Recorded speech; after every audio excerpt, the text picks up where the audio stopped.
wannan gidan naka bai kamata a ringa barin mata a gidan nan ana kasa nan ana lalata da su ba. Gaskiya ne wannan. To ai ka san shi aska, ka san shi gidan haya kai ke. Wallahi tallahi babu yace zan yi wallahi. To abin da ya kamata a yi in namiji ne shi kadai 1000 da mace 2000 ya sa hada su bada 3000.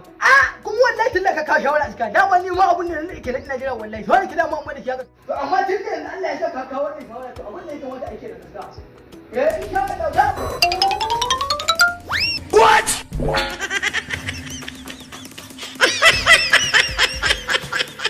Mala lafiya? Billahi allazi la ilaha illa huwa sai na ci. What? Ka san Allah na rantsi da Allah sai na ci. Kai ka zo gidan haya.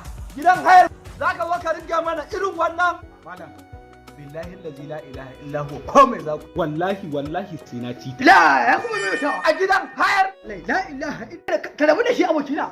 Tun da ya buɗe haka je ka tita. What? Ba ai ba mu san tsakanin su ba. Rabu da shi. What?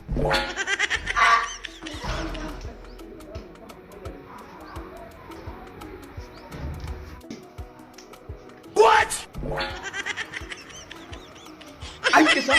An isa na siyo taliya a ce ba zan tita ba ai da mun sai na ga mata wallahi sai na tita. What?